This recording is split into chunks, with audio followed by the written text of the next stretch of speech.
keep that tender heart. All the pain you take and make a start.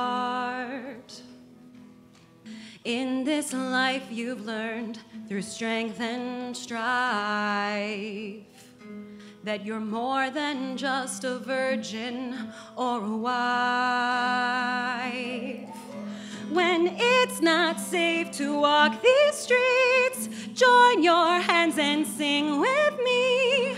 Raise our voices, hear our plea, hear our plea, yeah. We are the daughters, we are the sisters who carry the water. We are the mothers too, we are each other. We are the other, we are the daughters. Fierce as fire and sweet as fruit. Not easily defined, not following suit. In a world that's run on pride and force, women of the world, we have a voice.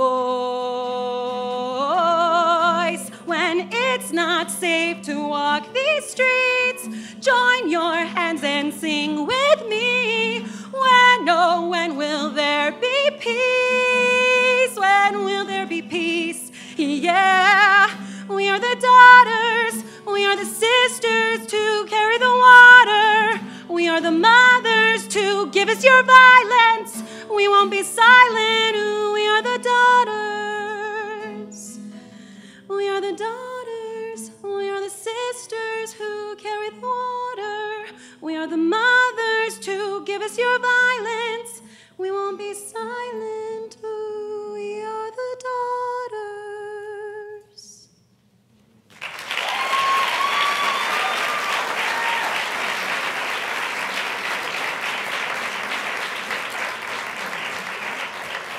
Let's keep that going a little bit for Soroya, one of our students here. That was fantastic.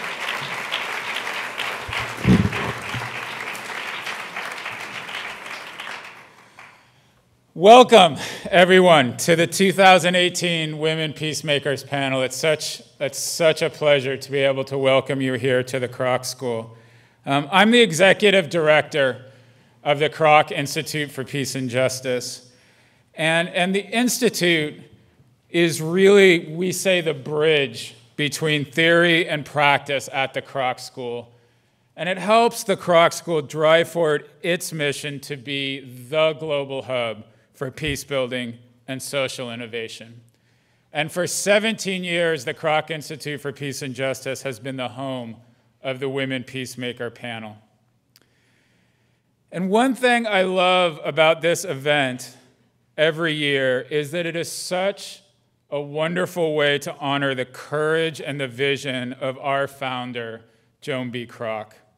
This is something you may not know, and our Dean, Patricia Marquez, discovered this. This is one of only 2 schools throughout the United States that's named after a woman. And it just shows that Mrs. Kroc truly had the vision and the courage to see what might be, what could be possible. And for all of those working to shape a better world, what more powerful thing than you can have than to see what's possible. A key part of Mrs. Kroc's vision was that we can't just talk about peace, we must make peace. And the women peacemakers you'll hear from tonight live that every day. There are now 65 women peacemaker alumnae in 35 different countries around the world. And last year we asked them, what are some of your most pressing challenges? What are you working on? And what they told us is that there's still a lack of meaningful inclusion of women at the peace negotiating table. And therefore, this year, we committed to focusing on this issue, to understanding how to more effectively include women in peace processes and peace negotiations. Because we know this is vital to building real and sustained peace. And this year here, in the year of the women in U.S. politics, where more women were just elected to Congress than ever before,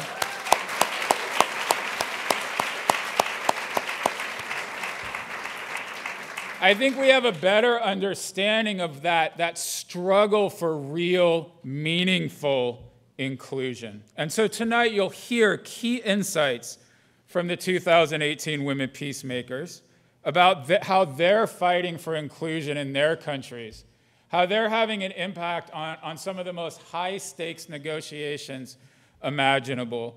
And we'll also learn how those strategies can apply to the work we're doing here, all of us, to build a more peaceful and inclusive society.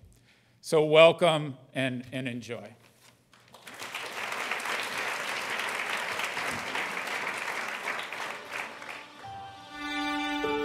For the past 30 years, Rosa Emilia Salamanca has worked on civil society movements, strengthening women's voices, advocating for their economic rights, and bringing Colombia's indigenous culture to the foreground. She is a feminist and a pacifist who has been insisting on change in her native Colombia for as long as she can remember. Raised by parents who were strong social advocates, Rosa Emilia absorbed an atmosphere where questions about inequality and justice were a vital part of life. She remembers when the region had caught alight as Nicaragua, El Salvador, and Cuba swept into social revolution. The global counterculture movement with its push for freedom and transformation influenced her too. How can one change inequality in governments and countries? She asked. Rosa Emilia felt an innate knowing that the armed groups roaring through Colombia was not the solution. She felt dissatisfied and frustrated by the ideological focus on workers and peasants. Seeking answers, her attention turned to Colombia's indigenous culture. While studying at university, she traveled to live with an indigenous community, Sierra Nevada Santa Marta. There, she grew a deep-rooted respect and gratitude for indigenous people and their alternative ways of perceiving the world.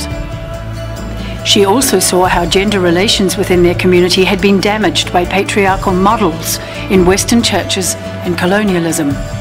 For the first time, Rosa Emilia envisioned a possibility for equality between women and men. It was a life-defining experience that would shape her work supporting women and indigenous culture in the decades to follow. In the 1980s, Salamanca collaborated with a group to introduce an indigenous bilingual intercultural program to Colombia. It was an unprecedented moment in her nation's history. Indigenous identity had asserted itself and been recognized, and the fight for equality and rights had been won without weapons. Rosa Emilia was more determined than ever before. She went on to join a caucus of women leaders at the Women's National Peace Summit that helped create a gender subcommission in the peace negotiations between the Colombian government and the FARC. The Colombian Peace Accord in 2016 was an enormous step to ending 60 years of civil conflict and is internationally regarded as the most gender-sensitive agreement in the world. Rosa Emilia Salamanca strongly believes that we must find new and creative ways of communication and recognition between our differences. What we need, she says, is to find our human path again.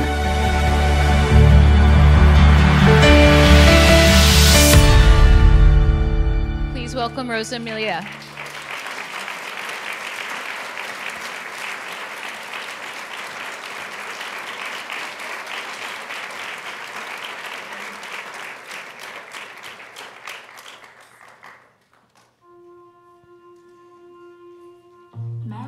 Dani is a specialist in security, conflict mediation, and community peace negotiations who has worked in varied contexts for almost 15 years, from IDP camps in northern Pakistan to urban communities in Haiti. When a devastating earthquake hit the Kashmir region in Pakistan in 2005, Mariam rushed to help with relief efforts. She saw how scant resources inflamed existing tensions and created volatility amongst already vulnerable people. Mariam realized that addressing conflict dynamics was as important as other essential necessities. Her role evolved quickly to mediating and implementing dialogues. The measures were so successful they were expanded to other camps in the area and even used by the military for community engagement. Later, Mariam spent 8 years in Haiti. She worked first with the United Nations and then with a Brazilian NGO, Viva Rio, to help negotiate peace agreements between urban gangs who were involved in ongoing armed conflict. She was an outsider, a woman, a Pakistani, a Muslim, and a former employee of the UN, which was seen as an illegitimate occupier by many Haitians. But still, Mariam managed to bring stakeholders, even the recalcitrant leaders, to the negotiation table, and slowly they worked towards restoring peace in some of Haiti's most dangerous zones. Mariam credits her early life for exposing her to conflict dynamics and instilling an instinct that seemingly intractable situations could be shifted. Born into an unconventional family where contending political discourse was the norm, she witnessed countless debates around the dinner table about the direction her country should take. Should we have Islamic law? Should we have a military dictatorship? If we have democracy, should it be conservative or liberal? From these experiences, Mariam learnt to be a bridge between different groups and how to navigate oppositional positions. The most important focus in Mariam's life and work is empathy, whether it be collaborating with colleagues or engaging the military, armed gangs, or vulnerable people surviving in camps. And more than anything, Mariam hopes to increase the number of people participating in conflict mediation and dialogue. She believes it is the key to creating deep understanding, preventing full-blown violence, and transforming communities. Please welcome Mariam to the stage.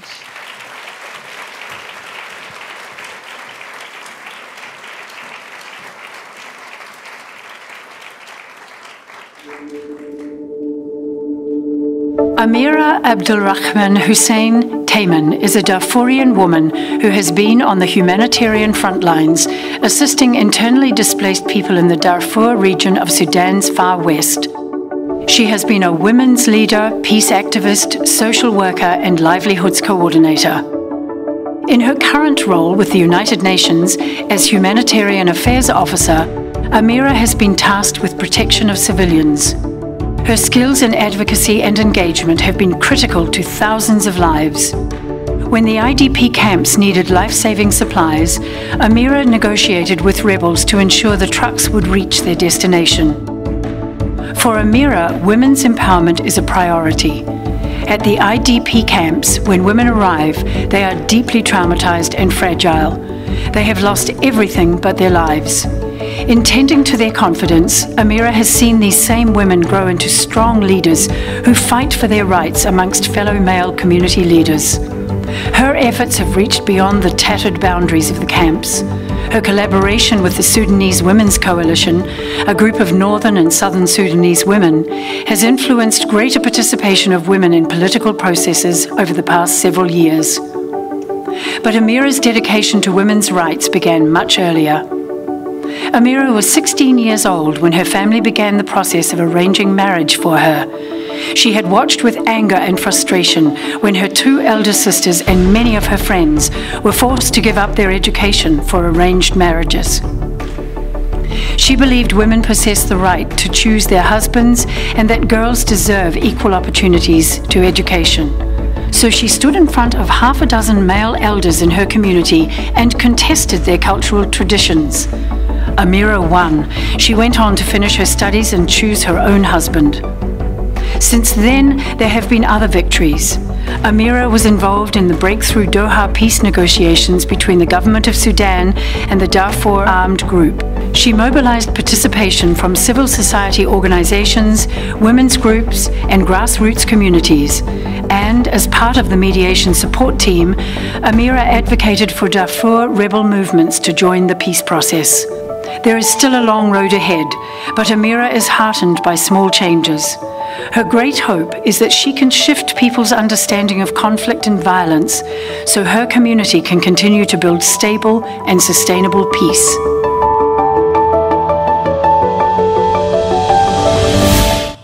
Please welcome Amira.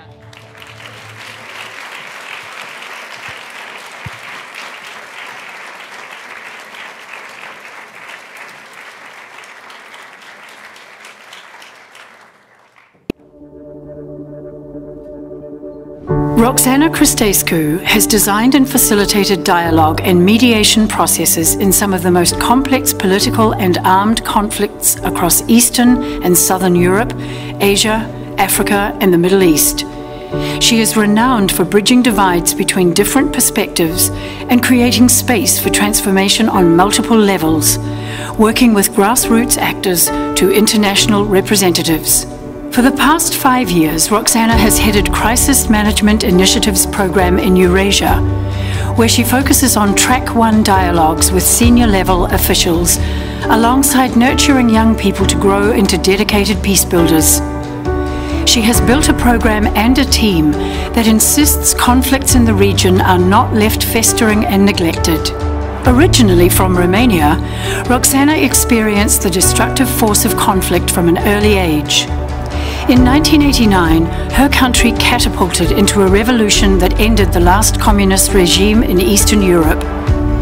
She was 6 years old, and every day she would stand in the square with her parents amidst a wave of songs, billowing flags, and a fierce hunger for change. This was not a peaceful transition, though. There would be fires, shootings, and cold blood. Then there were the revelations of the regime's past crimes, the re-education prisons and forced labor camps. The experience seared into Roxana's consciousness and formed the question that would direct her work in the years to follow. When your country is convulsing with transformation, how can you contribute and participate? Her search for answers led to studying political science at university. There, Roxana developed a deeply ingrained sense of responsibility for making change happen through persistent action. Miracles will not fall from the sky, Roxana says. If you want things to change, you need to take responsibility and commit yourself. Collaboration is at the heart of what Roxana does. She is passionate about supporting people in their efforts to realize peace, and she believes that people can change. Explaining her work, Roxana says, it's about offering spaces so they can look at their own conflict stories in a more transformative way. Please welcome Roxana.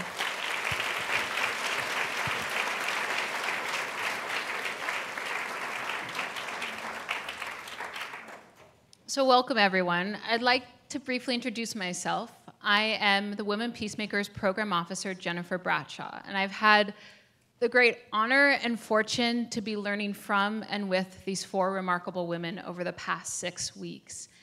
And tonight, we want to share with you not just their insights around peace negotiations, but as Andy even hinted at, the things that they are grappling with in their own scenarios that are deeply relevant to our own context within the United States.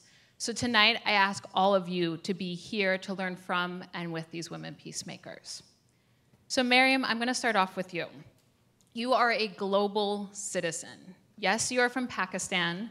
Your husband is Belgian Burundi. Your daughter has 6 passports. You've lived in Haiti for 8 years. You've been in Brazil. You've really experienced, I'd say, the impact of what's happening in the US. And in particular, on the post-eve of our midterm elections, you know what this type of election can do in your different contexts. So tell us a little bit about how our vote here has impacted the work you've done in your different contexts. Wow. Thank you, Jennifer.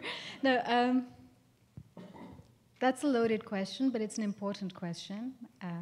We talk about US politics all the time. We watch them intently, so glad to share some of the opinions with you. It's not easy. The US, from day one, was designed as an influencer.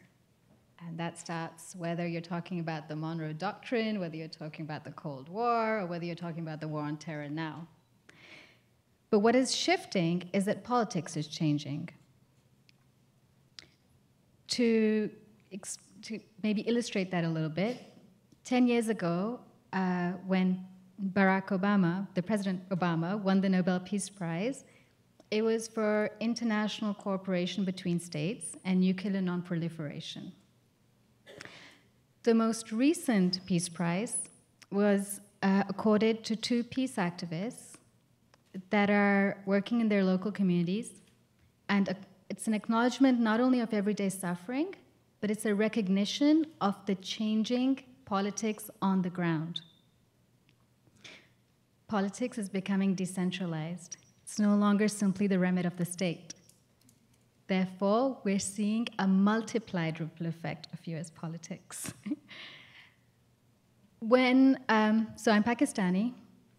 I first realized that, I always knew that, but I first realized that after what it meant to be Pakistani after 9/11. So I remember my friends turning around to me. I happened to be in the US at the time, and I remember my friends turning around to me and saying, "You're Pakistani?" They'd never thought about it before, and they'd never thought about what it meant.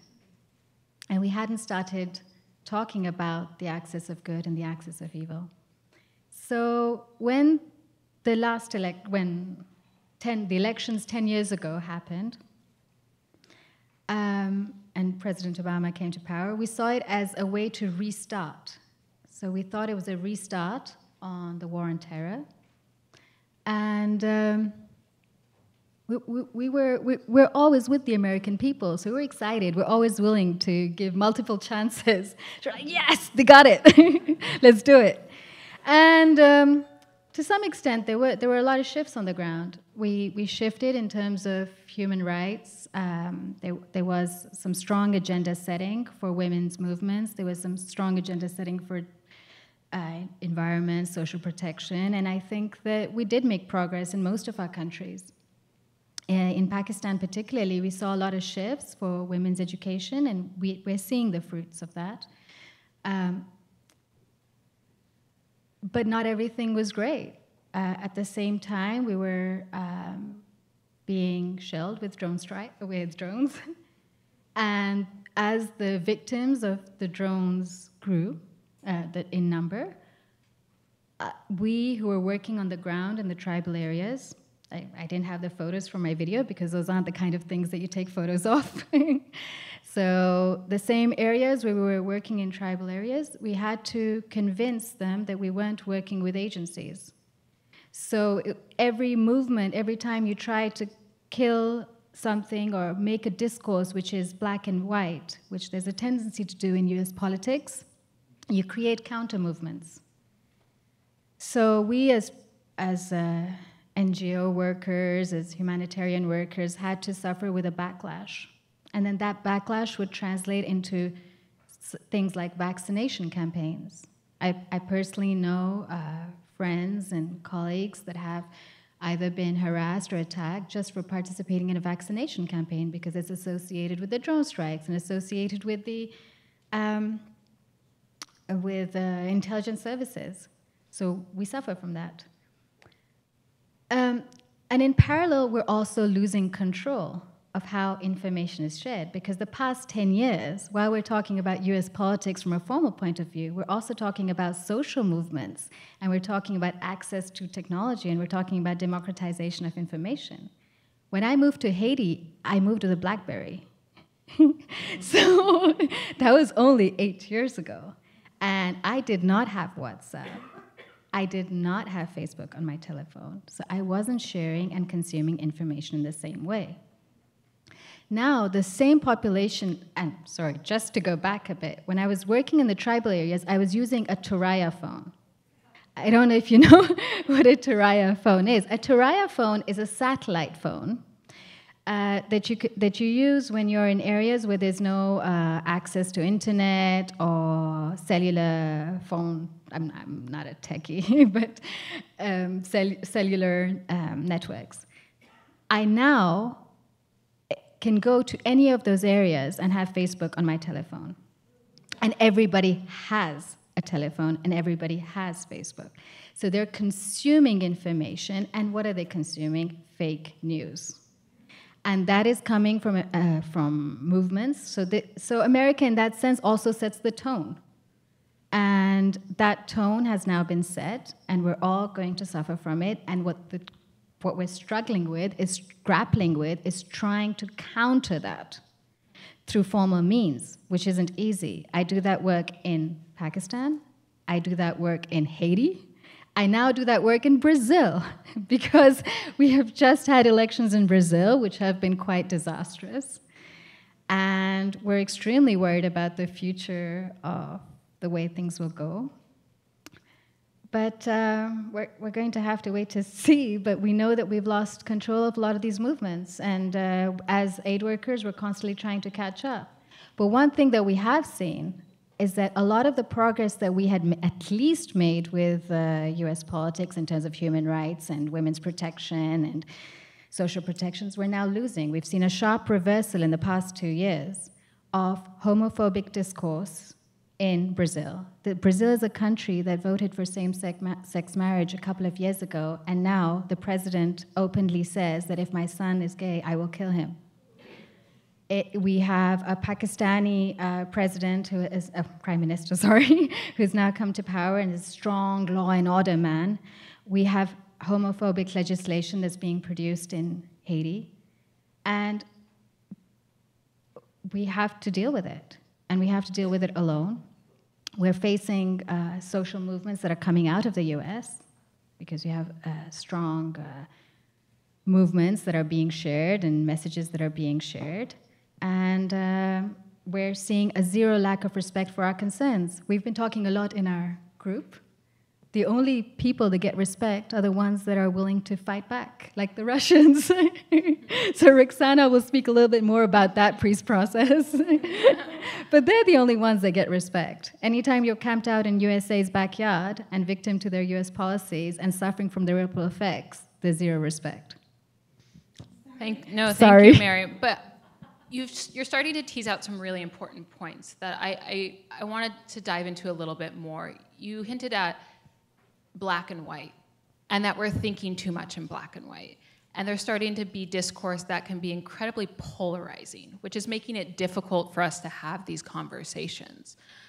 Roxana, in regards to navigating some of the most high-stake peace negotiations that we know today, and having to bring together people around a table, Russia, Ukraine, members within the EU, the United States, to have a productive conversation, who have probably some lack of willingness to do so. How do you even do that? How do you bring polarizing groups together to not just be able to productively speak, but hopefully work towards an agreement? Right. Honestly, I'm actually more happy that I have to answer that rather than pick up on what Miriam just said and comment on that. So look, if you allow me, I'm going to tell you a very short story. This is basically a short sort of story about the process that my team and I were convening in a country in, well, it's in the South Caucasus. I'm not going to name any names, but if the South Caucasus is not familiar to you, it's this area in between Russia and Turkey, next to the Caspian Sea, next to the Black Sea, in between the Black Sea and the Caspian Sea. So, just to give you the context, so we were there with around 20 people that were rather high level, yeah? So we're talking people that were officials, they were, you know, holding their, they had like their institutional hats and all of that. So what we said, so just, I want you to imagine this, a room where people are sitting in a circle, there's no table. I hate tables. So if I can avoid the table, I take it away. In some situations, you just have to have it. But for me, the table is something that just blocks the sort of like space in between two individuals. So what we did with these people was to ask them, before we got into the whole issue about what it was that we were doing in the room, we asked them, can you please take Post-its or Post-it notes, and just write 6 of them, and just write what are the most important identities for you, yeah? And then list them, after you give some thinking, list them in the order of priority. So the stuff that came up was father, or mother, or sister, or journalist, or human rights defender, or all of that, yeah? So it was a mix of different things. there was something that was interesting, I mean, related to our topic about, there was a lot more identification as men rather than women. It's not because you would have only men in the room, but just because for some reason it resonated more. But one thing that was common all across is something that I think my Russian-speaking friends in the room will understand this word. It's a Russian word. The language in common in that area, actually, it's Russian. And the word was chilavek. Now, I don't know how to translate that in English. I don't think it's very easy. Now, the motamon translation would be person. But if you dig a bit deeper into it, it means human. Right? So not even individual, it's human. So the point is the following. We don't do this. You don't bring people in the room to sit at the table. You connect at an individual level. You talk to people. And I think this is something that is somehow, sometimes sort of like put aside. People don't focus that much on the relationship. They don't focus on the individual. They don't focus on the various sort of identities that an individual holds, right? You just look at the surface and you say that and that person represents that and that. It fits very well the very nice shiny box that I assigned this person to, and then it's, you know, you basically decided what to do with him or her forever. So what we do is that. On your question on polarization, you work with people, you work with relations, you work with bringing them together. I'm going to give you an example that I'm not really sure is going to resonate to you, but I'm going to try. Imagine, because I think Thanksgiving is coming, right? We don't celebrate it, but I think you do here. So imagine bringing people around the table on Thanksgiving just because the table, you have a really nice piece of furniture, or because you have extremely good cooking skills. That's not it, is it, at the end of the day? It's about the people that you bring into the room. And everybody's going to have the annoying uncle that sort of like, you know, curses and gets out of the room and doesn't want to engage and whatever, and the mother-in-law that doesn't like your turkey and all of that stuff. But still, what you do, what you want to have is people together. And ideally, not just once, yeah? Repeatedly. So if there's one message that my answer to your question is that it's people, and then peace, it's about sharing something. It's not the piece of paper. It's about sharing a moment, sharing a relationship, having something in common. It's not an agreement. It's something that you commit to and you feel that you own together. No, that's... People who've been around me a lot the past, I'd say, few months, I keep saying this thing. It's about going back to the basics. I feel there's this real hunger and need to go back to the basics. And that's sort of what you're hinting at, right? Of just connecting human to human. Now, Amira,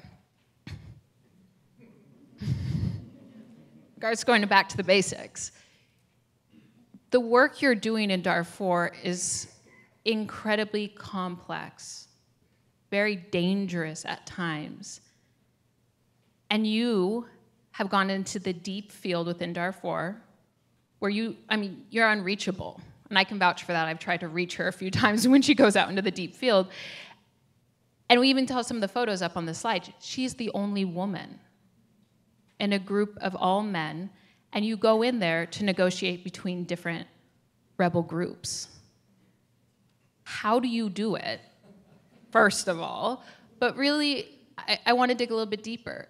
Are there certain things that you find, I'm going to go there, as a woman that enables you to do that even more strongly and productively? Thank you very much. It's interesting, actually. Indeed, it's how does mediation work that we are doing currently back home. And it is a difficult, of course. It's not an easy. But I think if you believe in something, if you have passion, and that will give you enough strength to overcome all the challenges that exist. So just to give you a brief background about this mediation that between the armed groups themselves, It's like for us, we are living in the city and we have to access those armed group using a chopper, go in there, and then you will be cut off completely out of internet, out of any communication system, and then you have to figure out how to access those people. It's not about the destination that where the chopper drop you, no. You have to stay there. You have to have somehow, because I do work with the UN, somehow I been obliged to have this peacekeeper protection, they escort you to more like 5 hours driving to the deep field, and then you go and meet these armed actors and try to communicate with them, try to engage them, try to convince them to have at least some sort of ceasefire agreement or some sort of peaceful coexisting between them and between other armed groups.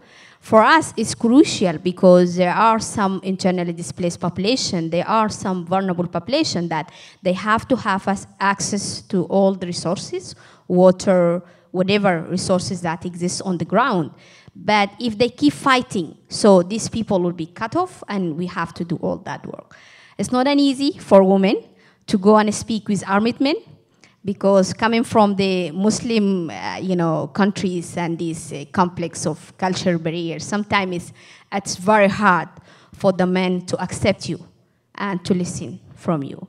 But it's good. It's about, backgrounds. It's about the knowledge, about your experience. And overall that, you have all the passion. You are committed. You are dedicated to do so. So you are always being supported by other team to do so. So you have to figure out, and you have to have your own tactics and strategies to approach and convince those actors.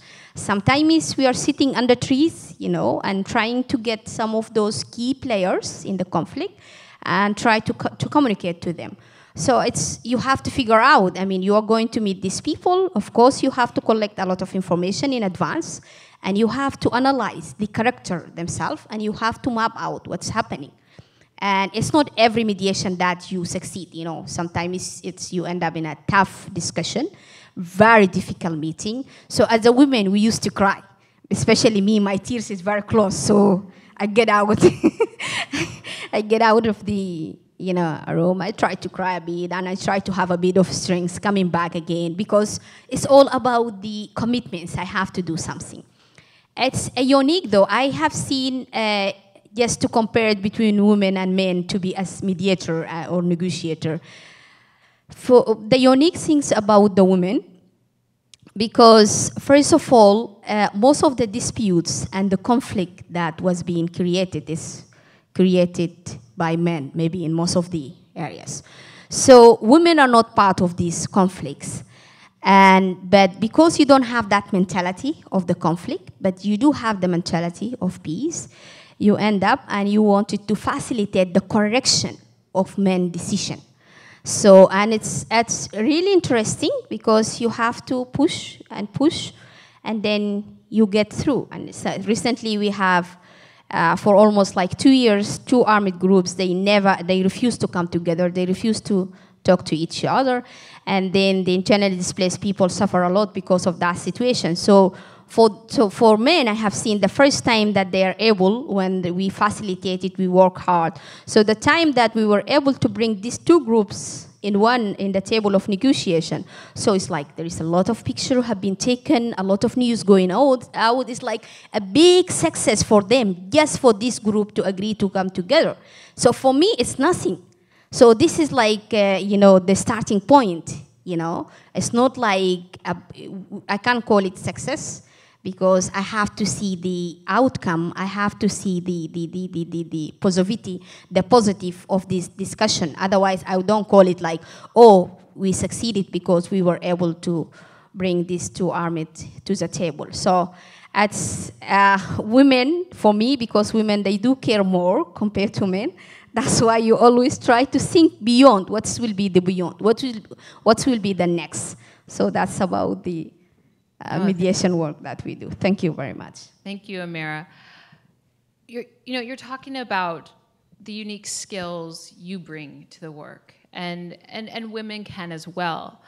Rosa Emilia, we've been talking a lot about this concept of we versus I, me versus us, and you've been teaching me a lot about it. I'm going to say, as an American within the United States, I go to the I, right? And I think about the me, and not enough about the us and the we. Can you share with us, in regards to your work in Colombia, 2 to 3 really powerful things that your group of women, this group that you worked with, did to ensure that this Colombia peace agreement that we just saw was the most inclusive, gender-inclusive peace agreement we've ever had in history? It's remarkable. And as you have deeply explained to us over these past weeks, it's because of the we, it's because of the collective, it's because of the group of women you worked with. So share with us a couple of those just key things your group did to shape this agreement.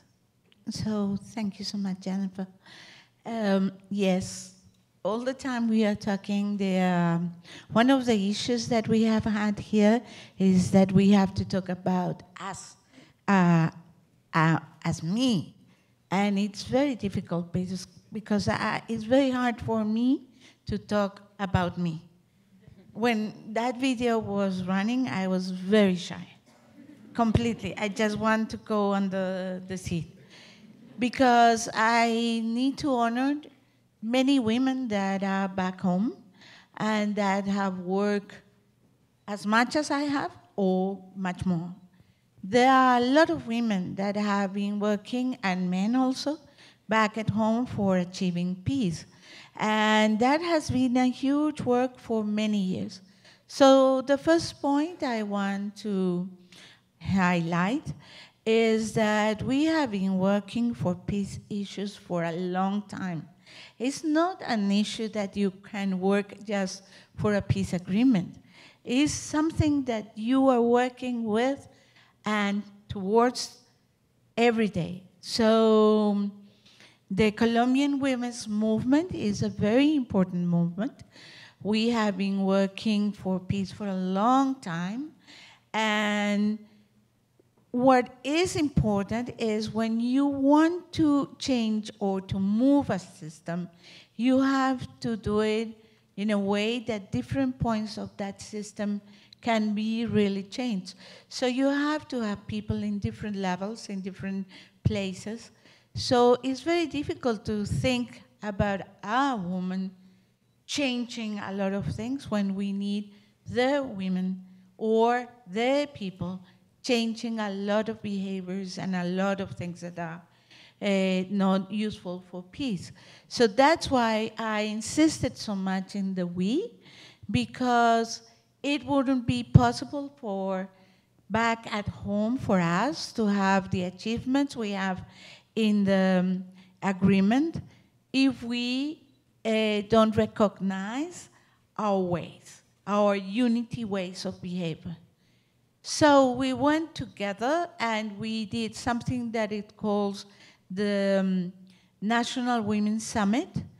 And that is like the expression of a movement that has many years and many kinds of different women that are inside. You cannot have good input for peace if you only have one point of view. You need to have many points of view and to think about all these points of view and to agree between you what is your agenda. So one of the things that we have very clear is that we had an agenda. We have an agenda for peace. It was not the agenda of the negotiators. It was our agenda, and we saw a window of opportunity for our agenda, the human rights agenda, the women's agenda in the peace agreement. So we wanted to be there is a phrase in Spanish that I haven't been able to translate.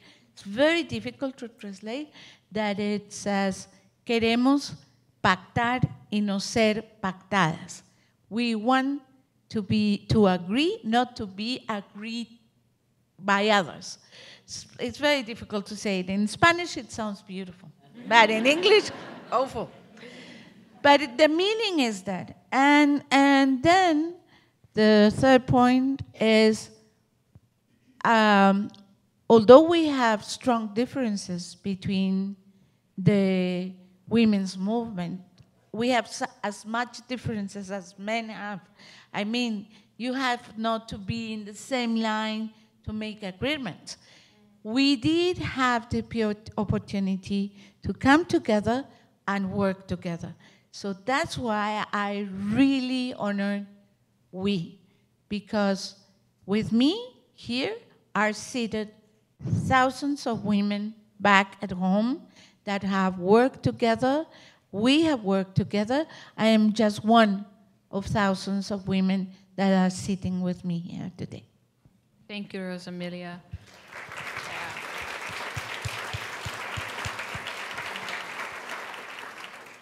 Okay, I'm going to shift gears a little bit. I'm going to do a lightning round.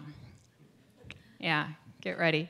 So I'm going to say a word, and I know brevity isn't necessarily any of our strengths up here on the stage, but we're going to give it a go. I'm going to say a word or phrase, and if you can tell us as a group, sort of the first thing that comes to your mind, I'd say a sentence. Let's keep it short. This is going to even be just a little practice for us. So, I'm going to even start with you, Roxana, because I think you already started to hint at this. Peace negotiation table. What's the first thing that comes to your mind?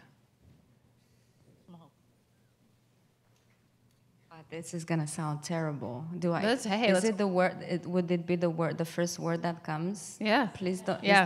Is this on the record? Look, if it's the table, it's useless. That's the first word that comes to me. I think it's all about the space beyond that and before that, and sort of that is just a sort of, it's a ceremonial something, but everything happens outside. Everything happens beyond. Miriam? I'll stick to the format. Starting point. So it's related to what Roxana just said, but it's the starting point to move forward, and therefore it should be inclusive enough to enable us to do that. Rosa Emilia? For us, the negotiation table, was useful. And it was a place where people can talk, can give ideas, can debate, and also it became an instrument for understanding things that at the beginning were irreconcilable, that after came to an agreement. Mira, last but not least. Okay, I have seen it as an opportunity that's for the actors, they have to cultivate on it. It's a great opportunity, yes, it's a starting point, but it's important to have this at least. You can see the range of views up here, but it speaks to the different contexts that they're working in. And as we are thinking about how we're going to build stronger societies in the US, thinking the power of the table is a starting point, but it not be the only thing. We have to think beyond the table as well. So we're going to move to the Q&A session of tonight, where I'm going to at least start to kind of prime you for it. Underneath all of your chairs, there's a little 3x5 note card. So pull those out. There's a pen there as well. And I ask you, if you have questions for the women peacemakers, please write them down. Yeah, you got to kind of fight for them. Write them down. And the wonderful Kroc IPJ staff is going to come around and collect them from you. I will, yeah. Also, while you're kind of digging around underneath your chair, I see some people actually getting down on all fours, getting underneath the chair. You're going to find a little gift, this little tin. This tin is a gift from the daughter of Joan B. Kroc. So Joan B. Kroc, based on your reaction, I think you all kind of know her, but she founded this school, this institute, the very building that we're in. And her daughter, Linda, could not join us tonight, but she wanted to make sure she shared something with you. And these are called compassion cards. She created them, they're comfort cards. She created them from her own travel. So all the photos on them were taken by Linda. And on the back of them are comfort phrases. We are all navigating some very challenging times, whether it's in the United States or in other contexts.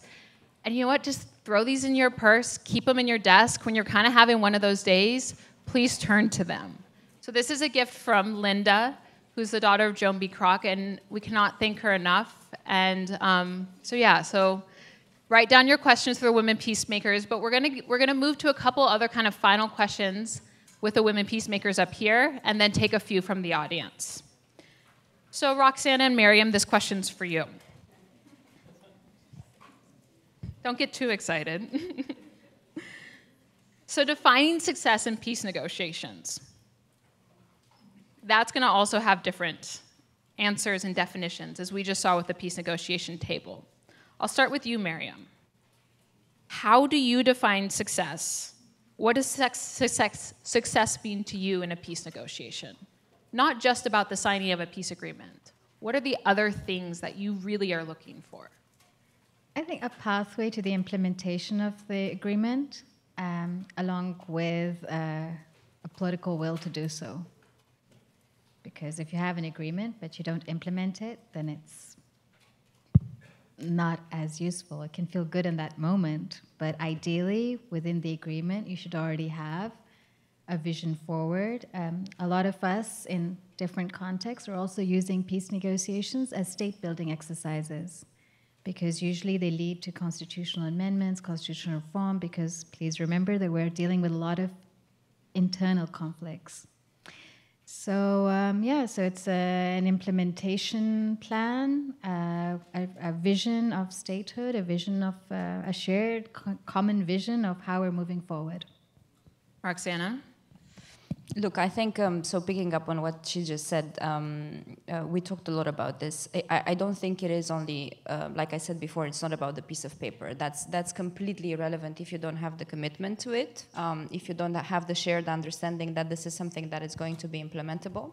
But beyond that, what I think needs to happen to have a successful peace process is the willingness to go through transition. And that's what, it's really tricky, because it implies making a lot of compromises and changing. And change is something that people dislike.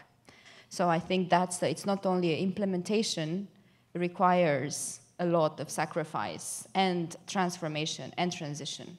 And if you can't commit to that, that's why they're so difficult to implement. It's not only about the technical thing. It's about how are we going to do this now and transform our relationships and put this together and work together towards something different.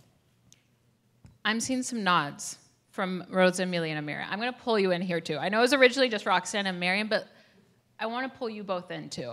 Amira, I'll start with you. Kind of what are your thoughts about this? And even, in response to Miriam or Roxana. Okay, my thought is like it gives me a lot of meanings. I mean, for somebody that suffer a lot of conflict for more than 50 years, it's like mean a lot. It's meaning freedom. It's meaning that the suffering of certain communities is going to be end, and it's very important for me to see that kind of peace negotiation, peace agreements, even though I know everything will be lies with the implementation. But having the two armed actors, signing the peace agreement, putting their gun down, that is like huge, important elements for me. Rose, Amelia, what does a successful peace negotiation look like to you? Well, for me, is both. We have very successful negotiation, and each negotiation means like a step towards another kind of society. For us, it means that it's not only about silence of arms, it's also something that changes in the whole society. So having the negotiation and having silent arms is important, but implementation is fundamental for really putting the content of the agreement to reality.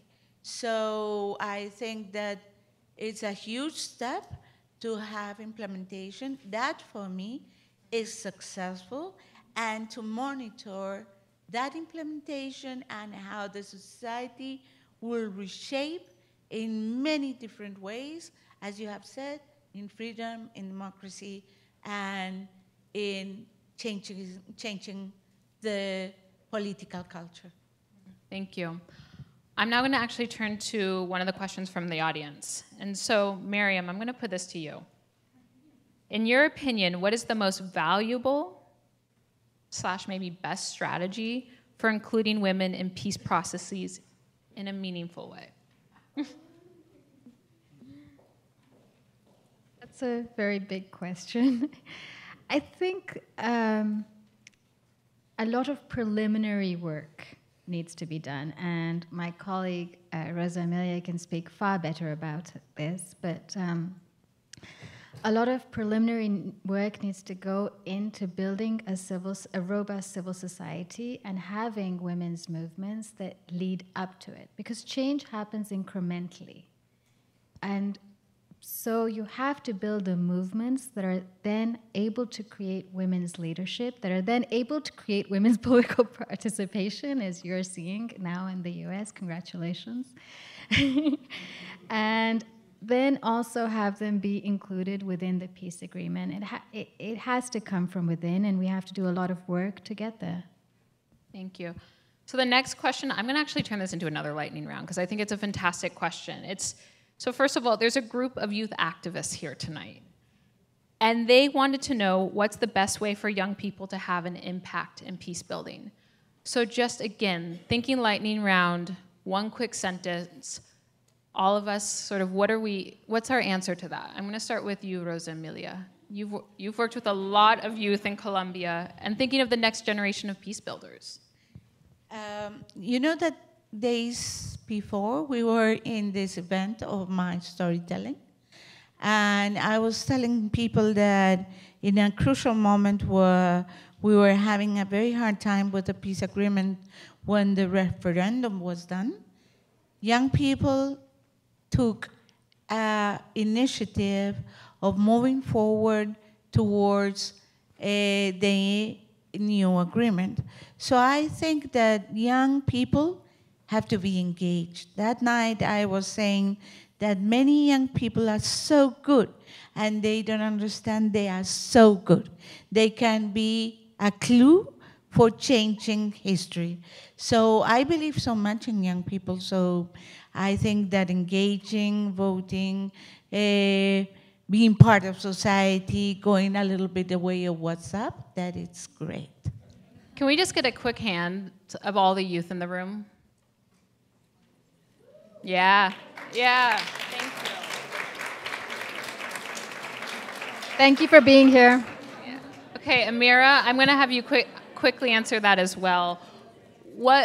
You've worked a lot with youth in Sudan and Darfur. You know, what is something you would like to share with the youth in regards to how they can make an impact? Okay. And maybe even what you've seen. Okay, thank you. Actually, yes, I work with a lot of youth, and I still am excited. I used to be excited, and recently I went to one of the programs that is being supported by Kroc Institute Office for the Youth Programs. So it's like refresh me and remind me of my previous work. I do believe that youth is like a new agent for the peace, for the future, and for the world.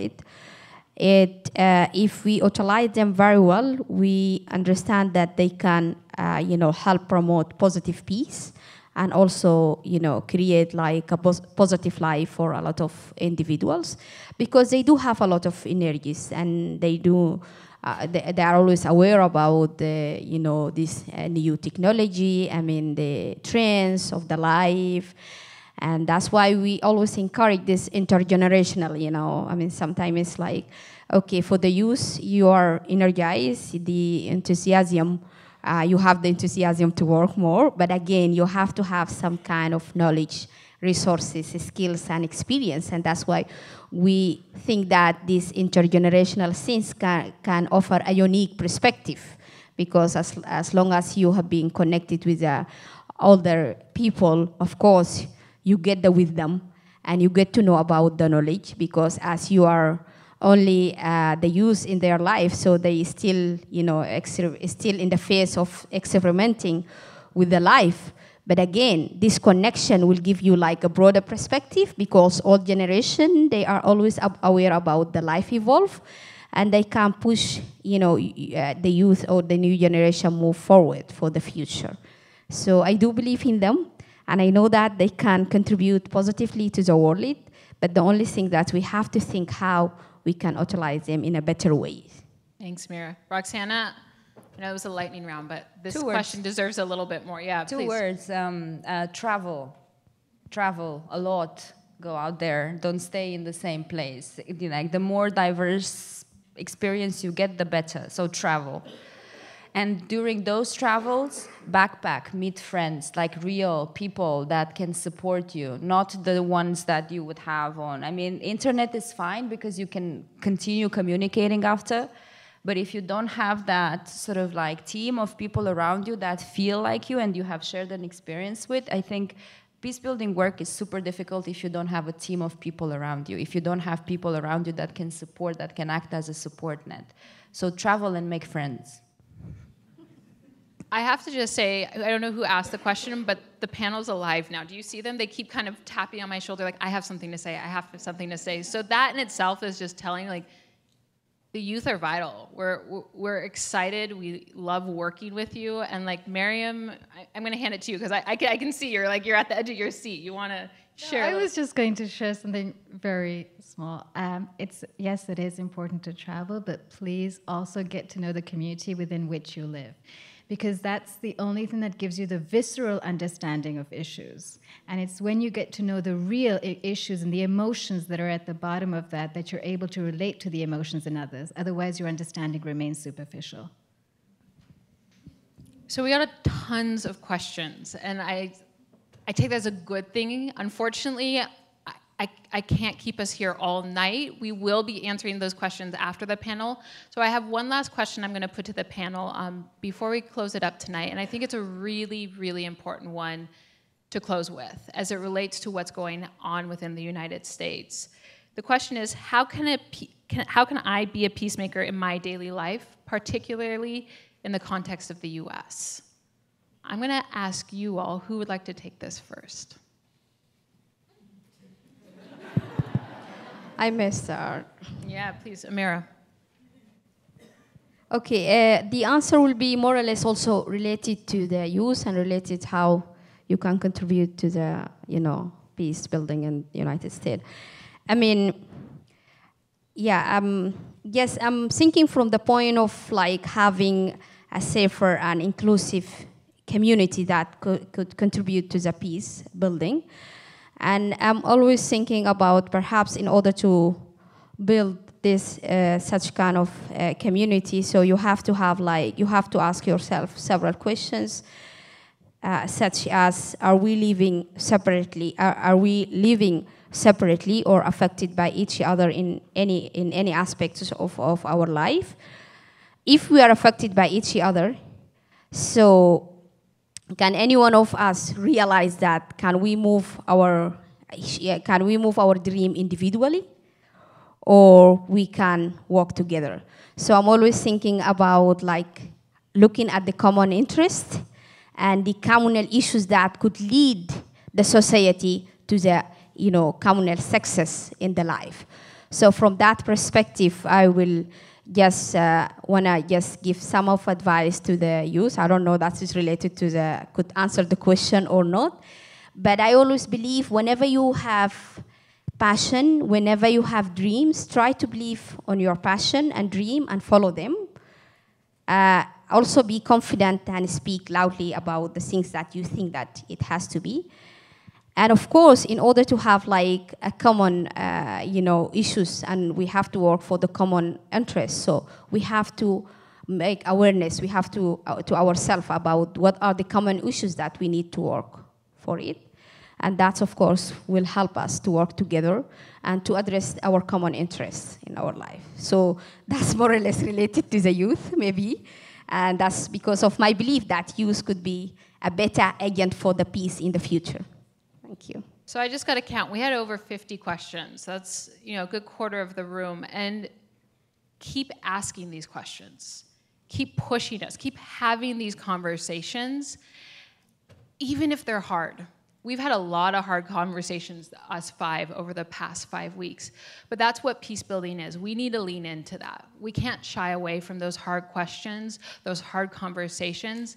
And I cannot thank you enough for putting that thought into it tonight and writing it down. You're going to have more time with the women peacemakers after the panel, but I want to now turn it to Robert Foster. He's one of our board of advisors, but also just a big supporter of the Kroc School and the Women Peacemakers program. So please welcome Robert.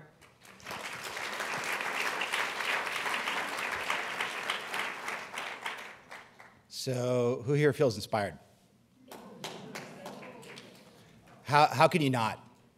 In the wake of a divisive election and a challenging year, a couple of years here in the United States, it's nice to be reminded of issues that transcend party and country.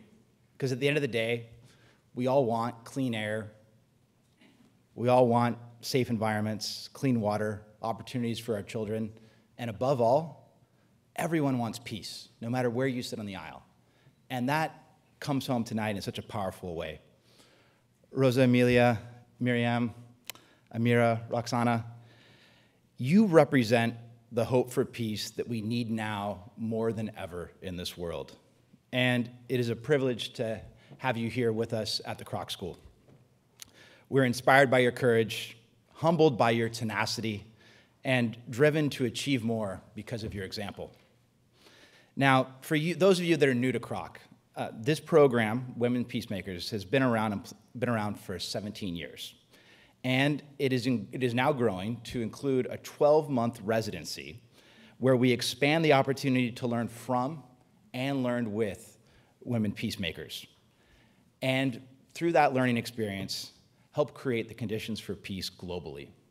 Now, as you all know, this is a critical and brilliant program. And I'm asking you, as we close here tonight, to make an investment in peace. Because an investment in peace has an incalculable dividend. I'm an investment guy. I talk a lot about IRR. And sure, we all want to live a nice, secure retirement. But when you think about what really matters as we move forward in our lives and in the world that we hope to create, it's an investment in peace that will create prosperity for generations to come. So I ask you to consider 3 points tonight. First, when women are included in peace agreements, we see a 20% increase in the probability of an agreement lasting at least 2 years. And when women are included in peace agreements, there's a 35% increase in the probability of the agreement lasting at least 15 years. There's hard data, right? You could sit anywhere you want on how you feel about women's issues, but that's just fact. Second, between 1990 and 2017, women only constituted 2% of mediators, 8% of negotiators, and 5% of witnesses and signatories in all major peace processes. That's a huge gap. And what we're building here at the Kroc School is helping to fill that gap. I am bullish on the opportunity that Women's Peacemakers has, not just for the 65 alumni we have, but how that reach can go globally. Peace, as we've talked about many times here at the Kroc School, could be abstract. It can mean many things to many people. But here is a gap that is tractable, measurable, and that you can address right here tonight. Because of Joan Kroc's generosity, this is the third point, our endowment covers all operational costs. So any support that goes to support the Peacemakers program supports the Peacemakers. That's it. There's no overhead. There's nothing complicated about it. So let me just boil it down for you. The future of our planet requires peace. It's that simple. Women are the answer to achieve that peace. As a male co-conspirator, I can support that 100%. And you could take meaningful action right now, tonight, to invest in these women to create the peace we need to see. There are envelopes near you. There's opportunity to support the program directly to make contributions tonight. And I ask you to look into your hearts and make a meaningful contribution to draw from the inspiration we felt tonight. And let's think of another 17 years and what that can mean to move the needle to create peace and create the world that we want to see and that we want to see for our grandchildren. Now, on behalf of the Kroc School, I want to thank all the women peacemakers here tonight for being part of it, and I want to thank you in the audience for being here and supporting not just the event, not just the desire to have peace, but the movement that we're creating to see the change that we want. Thank you all, and have a wonderful evening.